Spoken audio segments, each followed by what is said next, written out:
Kenapa Ceknya ikut-ikutan bela Rusia? Padahal Rusia nggak usah dibantu, pasti akan bisa menyelesaikan.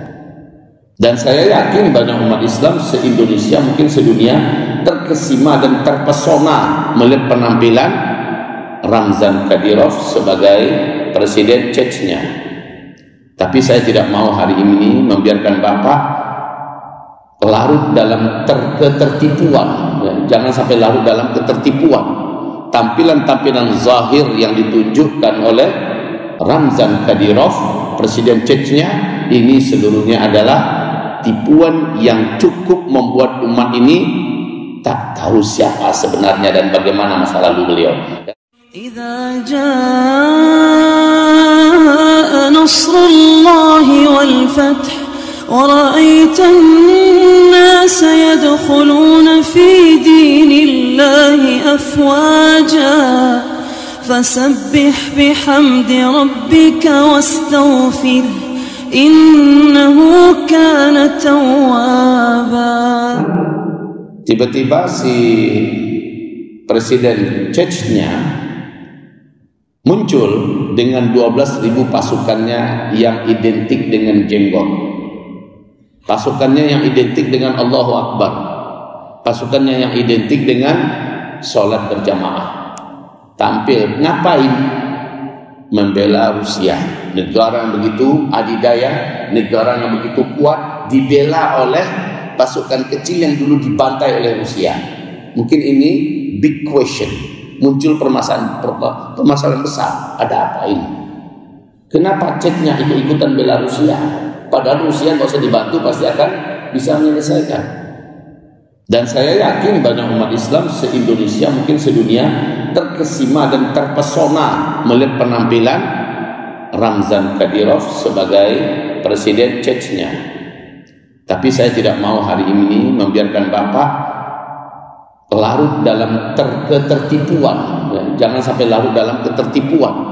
Tampilan-tampilan zahir yang ditunjukkan oleh Ramzan Kadyrov, presiden Chechnya, ini seluruhnya adalah tipuan yang cukup membuat umat ini tak tahu siapa sebenarnya dan bagaimana masa lalu beliau, dan apa yang beliau lakukan sekarang kepada para mujahidin, apa yang beliau lakukan sekarang kepada para mukminin yang hak. Orang tak tahu, orang yang terkesipu dengan jenggotnya, Allahu Akbarnya, dan menampakkan hal-hal yang sifatnya zahir.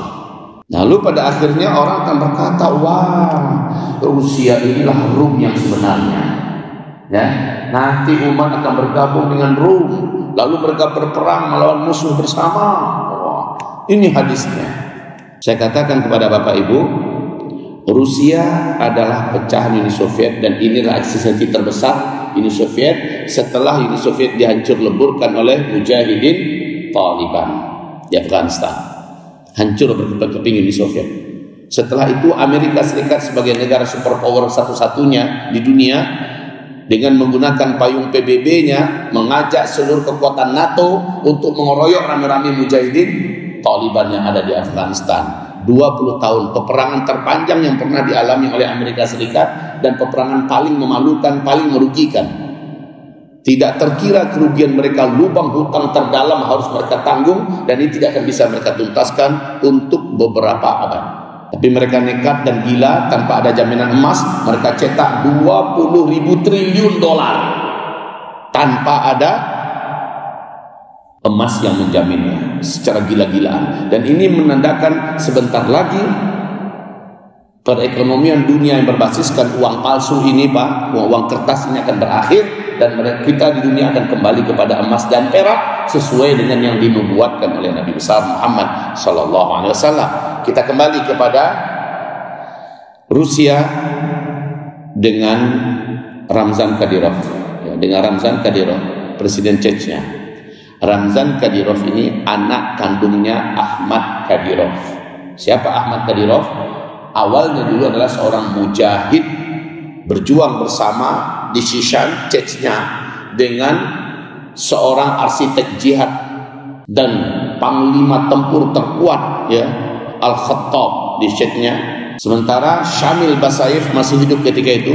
Ini adalah komandan perang yang paling mengerikan. Mereka bertempur bersama-sama melawan Rusia, Pak. Ahmad Kadyrov, ya. dan akhirnya Rusia betul-betul kalah telak memalukan, dan mereka keluar dalam keadaan hina. Mereka keluar dalam keadaan kaum muslimin meneriakkan Allahu Akbar, Allahu Akbar. Mereka keluar dalam keadaan hina, mata kepala tertunduk. Tapi kemudian Rusia bermanuver setelah itu, memberikan iming-iming jabatan, kedudukan, dunia, harta dan sebagainya. Siapa yang mau, kata Putin, kami akan berikan segala kebutuhan dunianya. Ahmad Kadyrov menyimpang. Dia keluar meninggalkan barisan mujahidin. Kemudian dia diambil oleh Putin, dinobatkan sebagai presiden Chechnya. Yang dikalahkan memberikan jabatan presiden ya kepada yang mengalahkan, dan diletakkan sebagai presiden bonekanya di Chechnya. Tugas utamanya menghabisi mujahidin. Menghabisi mujahidin, dan ini dilakukan dengan baik oleh Ahmad Kadyrov. Satu persatu komandan tempur terbaik dunia yang ada di Chechnya mati dihabisi oleh para pengkhianat yang lain yang bergabung dengan Ahmad Kadyrov karena fulus, karena kedudukan yang dijanjikan. Maka syahidlah Qaidul Haq Al-Khattab, panglima tempur terbaik, arsitek jihad dunia, Al-Khattab yang ada di Chechnya, dalam keadaan diracun, Pak.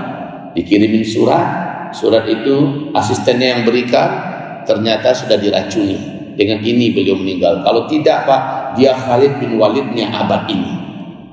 Setelah itu menyusul Syamil Basayev, kendaraannya dibom. Maka satu persatu rontoklah kekuatan. Kan Ahmad Kadyrov selama bertahun-tahun mendampingi para mujahidin ini, dan ada di pucuk pimpinan. Jadi dia tahu siapa pemimpin, di mana-mana lubangnya, di mana-mana jalurnya, jalannya, apa strateginya dia tahu semua. Karena dia sudah berhasil dibeli oleh Rusia, dia yang dipakai sekarang untuk menghabisi mujahidin, dan berhasil. Beliau pun mendapatkan kisos. Panggung yang beliau tempati menyaksikan sebuah acara yang disenangi meledak, matilah Ahmad Kadyrov. Ya, kemudian dipanggil Ramzan Kadyrov, presiden Chechnya sekarang oleh Putin, Vladimir Putin. Kemudian Ramzan Kadyrov dibisiki kata-kata. Kemudian dinyatakan kepada publik bahwa presiden berikutnya adalah Ramzan Kadyrov. Tugasnya sama, berantas mujahidin yang ada di Chechnya.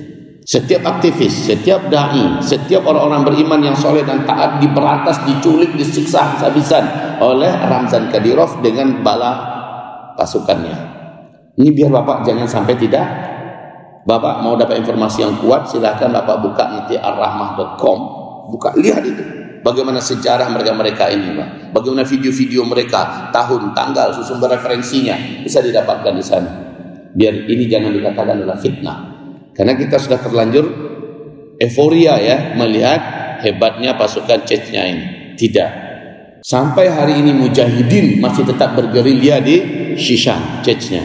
Yang dilawan siapa? Persis seperti Taliban bergerilya melawan presiden dan pasukan boneka di Afghanistan yang diciptakan oleh Amerika Serikat. Ini yang dilawan oleh para mujahidin hari ini di Shishan, di mana mereka berperang melawan Ramzan Kadyrov dan pasukan bonekanya. Jadi Rusia tetaplah Rusia. Walaupun Putin menyitir beberapa ayat. Toh sebelumnya Joe Biden juga telah membuat kita silau. Ada ayat Allah yang ayat Al-Quran yang disitirnya dulu sebelum dia jadi presiden. Ingat Pak ya? Ketika dia juga membacakan beberapa ayat, apa bedanya Putin dengan Joe Biden? Jadi kita jangan sampai kita lupa sejarah. Jangan sampai kita melupakan. Ini riwayat sahih yang telah terjadi dan masih hidup kita menyaksikannya kemarin-kemarin ini. Dan hari ini Putin perang melawan Barat. Wahai kaum muslimin yang kami muliakan, sementara pasukan 40.000 pasukan relawan Suriah yang mau datang ke Rusia, Bapak harus tahu siapa ini pasukan relawan ini. Ternyata mereka adalah orang-orangnya Bashar Assad. Kalau Bashar Assad, kita sudah tahu track recordnya Bashar Assad ini apa dan pasukannya apa kepada umat Islam Ahlus Sunnah wal Jamaah di Suriah. Jangan lupa itu. Jadi yang datang menolong untuk Rusia siapa? Chechnya ya. Kayak gini tipenya. Perjuangannya yang sangat berkhianat kepada Islam. Ini yang datang ke Rusia. Begitu juga yang datang dari Suriah. Ternyata pasukannya Bashar Assad. Diajak bergabung. Dan itu dibayar Pak. Dibayar wahai kaum muslimin. Lalu kalau begitu bagaimana? Maka kita kembali kepada track. Apa kata Rasulullah sallallahu alaihi wasallam? Kamu benar-benar akan berperang nanti melawan seluruh kekuatan Arab dan kamu akan menaklukkan mereka, Allah akan menolong kamu. Yang dikatakan kamu ya Rasulullah adalah orang-orang beriman, para mujahidin bersama Imam Al-Mahdi.